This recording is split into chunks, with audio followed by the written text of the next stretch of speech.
तो पिछले एपिसोड में हमने देखा कि विजोंग अपने साथियों से कहता है कि अब तुम में से कोई भी मास्टर गाइनी पर अटैक नहीं करेगा। अगर किसी ने भी मास्टर गाइनी पर अटैक करने की कोशिश की तो वो मेरा दुश्मन है, यानी कि उससे पहले मुझसे फाइट करनी होगी, तभी वो मास्टर गाइनी को नुकसान पहुंचा सकता है। जो सुनकर उसके सारे साथी काफी ज्यादा डर गए थे। उन लोगों को एक बात समझ आ जाती है कि अब चाहे कुछ भी हो जाए, चाहे विजोंग की जान ही क्यों ना चली जाए, हम लोग इस फाइट में हिस्सा नहीं ले सकते। जिसके बाद विजोंग और मास्टर गाइनी दोनों एक दूसरे पर अटैक करने के लिए खुद को पूरी तरह से तैयार कर लेते हैं। अब आगे तो नेक्स्ट एपिसोड बिल्कुल उसी सीन से शुरू होता है जहां पर ये दोनों फाइट करने के लिए पूरी तरह से तैयार हो गए थे और हम देखते हैं कि यहाँ पर इन दोनों की सोर्ड से काफी ज्यादा हाई एनर्जी निकल रही थी, जिसकी वजह से वहां पर मौजूद सारे लोग इस ऑरा को महसूस कर पा रहे थे। तभी विजोंग बड़ी तेजी के साथ आगे बढ़ते हुए मास्टर गाइनी पर अटैक करना शुरू कर देता है। यहाँ पर हमें इन दोनों के दरमियान एक जबरदस्त फाइट देखने को मिलती है, लेकिन ये फाइट कुछ ज्यादा देर तक अच्छे से चल नहीं पाती क्योंकि मास्टर गाइनी पहले से काफी बुरी तरीके से घायल हो चुके थे और इसलिए उन्हें यहाँ पर विजोंग से फाइट करने में काफी ज्यादा मुश्किलों का सामना करना पड़ रहा था। जो देखकर मिस जीनू गावजियाल से कहती है कि हमें मास्टर गाइनी की मदद करनी होगी वरना वो यहाँ पर जान से मारे जाएंगे, जिस पर गावजियाल कहता है कि नहीं, हम लोग कुछ भी नहीं कर सकते। मास्टर गाइनी ने हम लोगों को साफ साफ मना कर दिया, अगर हम लोगों ने इस मैच में हिस्सा लेने की कोशिश की तो वो पहले हमें जान से मार डालेगा। जबकि यहाँ दूसरी तरफ मैदान में हम देखते हैं कि मास्टर गाइनी काफी बुरी तरीके से घायल होने के बावजूद भी विजोंग से काफी अच्छी तरीके से फाइट कर रहे थे। यहाँ मास्टर गाइनी को इस तरह से फाइट करता हुआ देखकर अब विजोंग को काफी ज्यादा गुस्सा आ गया था, जिसकी वजह से वो अपनी फुल एनर्जी का इस्तेमाल करना शुरू कर देता है। विजोंग का हर एक स्लैश अटैक ही काफी ज्यादा खतरनाक था, जिसकी वजह से वहां पर मौजूद हर एक छोटी चीज ही टूट रही थी। मास्टर गाइनी विजोंग की इन स्लैश अटैक को खुद भी काफी ज्यादा मुश्किल से रोक रहे थे, लेकिन आखिरकार हम देखते हैं कि मास्टर गाइनी को भी अब काफी ज्यादा गुस्सा आ गया था। वो गुस्से के साथ कहते हैं कि बस बहुत हो गया, अब मुझे इस जंग को यहीं पर खत्म करना होगा। जो कहते साथ ही उन्होंने अपने 100 स्टेप फ्लाइंग सोर्ड टेक्निक को एक्टिवेट कर लिया था। ये टेक्निक बहुत ही ज्यादा खतरनाक थी, जिसकी वजह से वहां पर मौजूद सारे लोग इस टेक्निक की एनर्जी को महसूस कर पा रहे थे।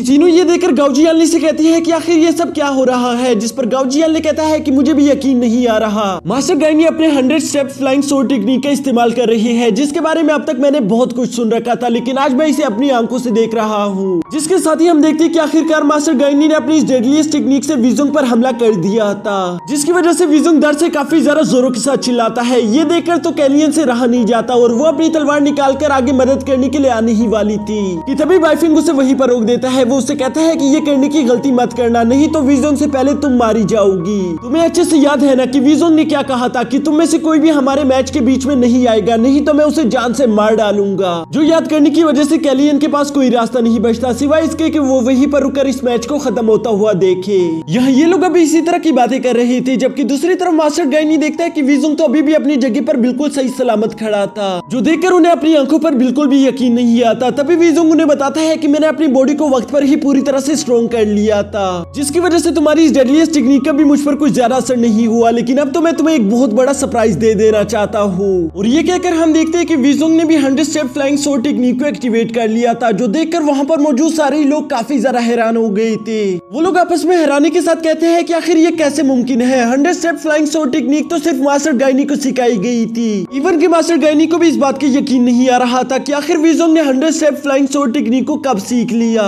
जबकि यहाँ दूसरी तरफ हम देखते हैं कि विजोंग ने बड़ी तेजी के साथ आगे बढ़ते हुए मास्टर गाइनी पर अपने 100 स्टेप फ्लाइंग सोर्ड टेक्निक का अटैक कर दिया था। मास्टर गाइनी बेशक ही इस टेक्निक को बीच में रोकने में कामयाब हो गई थी, लेकिन वो ऑलरेडी काफी बुरी तरीके से घायल भी हो चुके थे।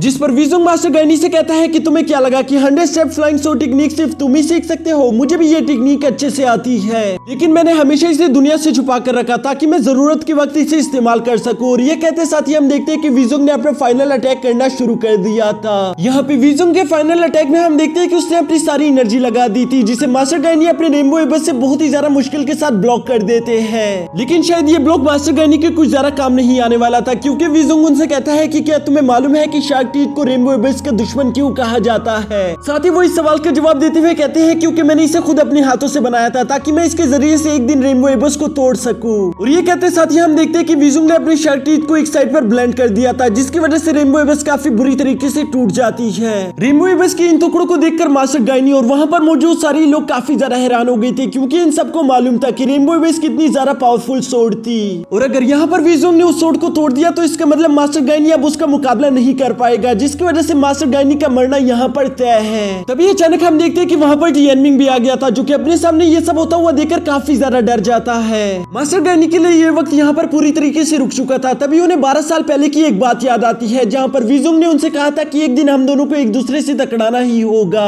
जहाँ पर हम दोनों में से एक का मरना तय है। जिस पर मास्टर गाइनी उसे जवाब देती है कि हाँ, हम दोनों को एक दूसरे से टकराना जरूर होगा, लेकिन ये जरूरी नहीं कि हम दोनों एक दूसरे की जान ही ले ले, बस एक दूसरे को हराना काफी है। जो सुनकर वीजोंग ने उन पर हंसना शुरू कर दिया था और वो यहाँ पर मास्टर गाइनी से कहते हैं कि क्यों, क्या हुआ, क्या तुम्हें मुझे मारने से डर लगता है। मास्टर गाइनी उसे उस वक्त तो कोई जवाब नहीं दे पाती, जिसके साथ ही हम देखते हैं कि सीन दोबारा से शिफ्ट होकर प्रेजेंट पर आ गया था और हम देखते हैं कि मास्टर गाइनी ने अपने रेनबो एबस के एक टुकड़े को कैच कर लिया था, जिसको वो बड़ी तेजी के साथ वीजोंग की गर्दन पर रखते हुए कहते हैं कि तुम इस जंग को हार गए, अब यहीं पर हार मान लो। मास्टर गाइनी के हाथ से बुरी तरीके से खून निकल रहा था। वीजोंग ये देखकर मुस्कुराते हुए कहते हैं कि क्या हुआ, चलो आगे बढ़ो और मुझे जान से मार डालो।